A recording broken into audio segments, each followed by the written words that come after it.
दोस्तों आज हम बात करने वाले हैं एवोल्यूशन हिस्ट्री के बारे में। दोस्तों हमारी जो एवोल्यूशन हिस्ट्री है वो काफ़ी लॉन्ग रह चुकी है और बहुत कॉम्प्लेक्स भी रह चुकी है और इसको समझने में बहुत ही ज़्यादा दिक्कत भी आई थी और इन सारी दिक्कतों के साथ ही ये हमारा एवोल्यूशन बन पाया था। हम ये जान पाए थे कि हमारा ओरिजिन कैसे हुआ है और किससे हुआ है। हमारा जो एवोल्यूशन जो स्टार्ट हुआ हमारा अफ्रीका से हुआ है और 60 लाख सालों पहले ये हमारा एवोल्यूशन स्टार्ट हुआ था। तो दोस्तों जब हमारा जो एवोल्यूशन बन रहा था वो जैसे जैसे अपना डेवलपमेंट कर रहे थे तो दोस्तों यहाँ पे कुछ ऐसा वो पीछे छोड़ जा रहे थे जो हमारे पास अभी तक भी है। तो दोस्तों आज हम इसी के ऊपर बात करने वाले हैं, इतना इंटरेस्टिंग टॉपिक के बारे में बात करने वाले हैं क्योंकि दोस्तों ये हमारे एवोल्यूशन को दर्शाता है, हमारे एवोल्यूशन कैसे कैसे हुआ और वो कैसे हमारे ऊपर एक छाप छोड़ते गए जिसकी वजह से हमें अपना एवोल्यूशन याद भी रहता है। तो चलिए दोस्तों स्टार्ट करते हैं अपनी वेस्टिजियल एवोल्यूशन हिस्ट्री के बारे में कि उनका हमारी बॉडी में काम क्या होता है, क्योंकि दोस्तों प्रेजेंट तो वो होते हैं बट दोस्तों हमें पता नहीं होता कि इसका काम क्या है और इसी की वजह से अनुमान ये लगाया जाता है कि ये ऑर्गन वो हैं जो हमारे एंसेस्टर से मिलते हैं बट अभी उनका काम नहीं है क्योंकि दोस्तों उस टाइम में वो ये सारे ऑर्गन्स को यूज करते थे बट क्योंकि हमारी लाइफ इस वक्त बहुत ईजी हो चुकी है तो हमारे लिए ये ऑर्गन काम नहीं आ पाते हैं। बट दोस्तों इन ऑर्गन्स का होना हमें याद दिलाता है कि हमारे भी एंसेस्टर्स रह चुके हैं। तो दोस्तों यहाँ पे बहुत सारे हमारे वेस्टिजियल ऑर्गन्स हैं। दोस्तों हम यहाँ बात करेंगे सबसे पहले अपने टेल बोन के बारे में। टेल बोन क्या है, वो ज़्यादातर सब में प्रेजेंट होता है बट उसका काम अभी कोई भी नहीं है, उसके फंक्शन के बारे में अभी तक कोई भी नहीं पता लगा पाया है, इसलिए इसको वेस्टिजियल ऑर्गन के लिस्ट में रख दिया है कि ये हमारा वेस्टिजियल ऑर्गन है। तो दोस्तों अगर हम पहले की बात करें तो पहले जो हमारे एंसेस्टर्स थे तो उनके पास टेल हुआ करती थी और जो कि हमारे टेल बोन से कनेक्टेड होती थी क्योंकि दोस्तों ये टेल है वो बहुत ज़्यादा इंपॉर्टेंट होती है उनके लोकोमोशन के लिए, उनको बैलेंस के लिए। जैसे कि हम यहाँ पे देख भी रहे हैं कितने ज़्यादा हमारे टेल के रोल्स होते हैं। कम्युनिकेशन में काम करता है, बैलेंस में काम करता है, ब्रांचेस को पकड़ने में काम करता है और जो हमारे पेड़ है उस पर लटकने के भी काम में आती हैं। तो दोस्तों यहाँ पे आप खुद देखिए टेल का कितना बड़ा रोल रह चुका है बट दोस्तों जैसे जैसे इन्होंने डेवलप किया तो इसलिए दोस्तों वहाँ पे टेल का कोई यूज नहीं रह गया था क्योंकि दोस्तों वो जमीन पे आ चुके थे, पेड़ों पे चढ़ना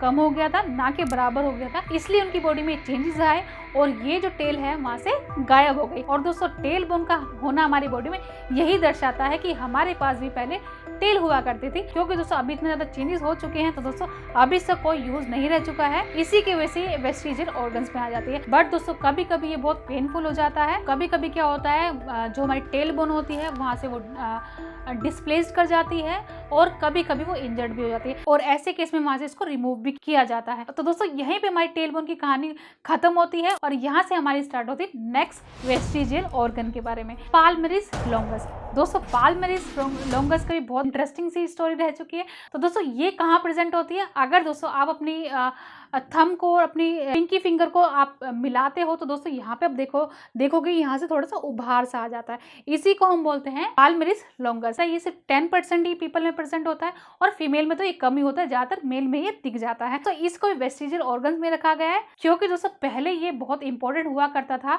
और ये माना जाता है कि ये पहले ग्रिपिंग में हेल्प करता था। जैसे कि हम यहाँ पे देख रहे हैं कि जब हमारे जो एंसेस्टर्स हैं वो उछल कूद करते थे तो ये जो हमारा पाल्मरिस लॉन्गस है वो हेल्प करता था ग्रिपिंग में और रिस्ट की मूवमेंट में भी हेल्प करता था। अभी जो इसका रोल है वो ह्यूमन में बहुत कम हो गया है, इसलिए ये थोड़ा गायब सा ही हो गया, बट दोस्तों फिर भी ये कुछ 10% लोगों में दिख जाता है। कुछ टाइम ऐसा भी आएगा जो 10% में जो है पाल्मरिस लॉन्गस वो भी गायब हो जाएगा। तो दोस्तों ये जो पाल्मरिस लॉन्गस है वो ज़्यादा अगर हम देखें तो ये हमारे मैमल्स में दिख जाता है, जैसे कि मंकीज़ में, कैट्स में, डॉग्स में, चिंपैंजी में, इन सब में ज़्यादातर ये नज़र आता है और बहुत अच्छे से नज़र आता है। इससे हमें पता चलता है कि जब हमारे जो एंसेस्टर थे वो 4 पे जब चलते थे तो उस टाइम इसका होना बहुत ही ज़्यादा ज़रूरी था, ये बहुत ही ज़्यादा इंपॉर्टेंट रोल प्ले करता था। तो दोस्तों अगर नेक्स्ट की बात करें तो हमारा स्टिलोट प्रोसेस भी होता है। तो दोस्तों ये हमारे जो हमारी लोअर जा है यहाँ पे प्रेजेंट होता है और दोस्तों इसका भी इस वक्त कोई भी रोल नहीं है, बट दोस्तों ऐसा माना जाता है कि ये हमारे जो एंसेस्टर थे उनके लिए बहुत ज़्यादा इंपॉर्टेंट हुआ करता था क्योंकि दोस्तों ये हेल्प करता था खाने को अच्छे से चबाने में। और दोस्तों उस टाइम खाना ऐसा हुआ करता था जब इस वेस्टिजियल ऑर्गन की नीड हुआ करती थी। दोस्तों नेक्स्ट आता है हमारा अक्कल दाढ़।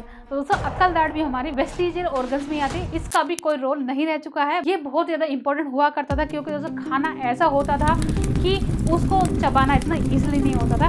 बट दोस्तों क्योंकि हमारे एंसेस्टर्स के पास विजडम टीथ हुआ करते थे तो खाने को चबाना ईजी हो जाया करता था। तो दोस्तों खुद ही आप देख लीजिए, हमारे जो एंसेस्टर्स हैं उनके पास ये विजडम टीथ हुआ करते थे, हमारे पास अभी बहुत कम हो चुके हैं। आप खुद भी देख रहे हो कि सबके पास ये दाढ़, अक्कल दाढ़ यानी कि विजडम टीथ नहीं होते हैं, और अगर होते भी हैं तो वो बहुत कम लोगों में ही नजर आते हैं। दोस्तों अगर हम नेक्स्ट की बात करें तो हमारे यहाँ पे अपेंडिक्स आ जाता है। दोस्तों अपेंडिक्स को तो सभी जानते हम इसलिए क्योंकि दोस्तों अपेंडिक्स का जो दर्द होता है वो बहुत ज़्यादा सीवियर होता है। तो दोस्तों अगर हम बात करें अपेंडिक्स की तो दोस्तों ये हमारे यहाँ पे प्रेजेंट होता है और एक टाइम पे ये बहुत ही ज़्यादा इंपॉर्टेंट हुआ करता था। तो दोस्तों इसकी भी थ्योरीज रह चुकी है। फर्स्ट थ्योरी हमें ये बोलती है कि जो हमारे जो एंसेस्टर्स हैं वो खाना खाया जो करते थे उसके अंदर सेल्यूलोज होता था। सेल्यूलोज हमारे ज़्यादातर प्लांट बेस्ड फूड में होता था।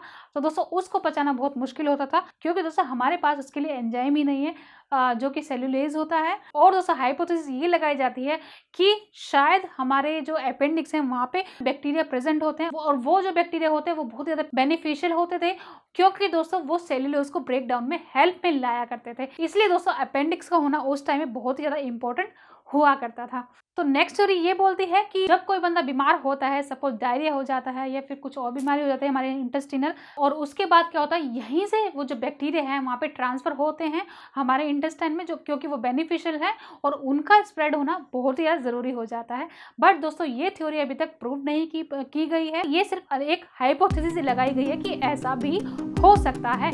बट दोस्तों हमारी जो पहली थ्योरी थी जो कि सेल्यूलोज बेस्ड थ्योरी थी वो थोड़ी रियलिस्टिक लगती है क्योंकि दोस्तों अगर हम इस थ्योरी को देखें तो दोस्तों हमारे पास सेल्यूलोज को डाइजेस्ट करने के लिए कोई भी एंजाइम नहीं प्रेजेंट है। इसलिए दोस्तों ये जो फर्स्ट थ्योरी है वो रियलिस्टिक है। तो ओवरऑल अगर हम बात करें अपने वेस्टिजियल ऑर्गन की तो ये बहुत फैसिनेटिंग है और बहुत इंटरेस्टिंग सा है क्योंकि दोस्तों ये हमारे मिस्टीरियस पास्ट से जुड़ा हुआ है। तो चलिए दोस्तों आज का टॉपिक मैं यहीं पे समाप्त करती हूँ। आशा करती हूँ आपको ये टॉपिक पसंद आया होगा। तो वीडियो अच्छी लगी तो लाइक कर देना। अगर आप इस चैनल में नए हैं तो प्लीज सब्सक्राइब भी कर देना। फिर मिलते हैं एक नई वीडियो के साथ। आज के लिए नमस्कार।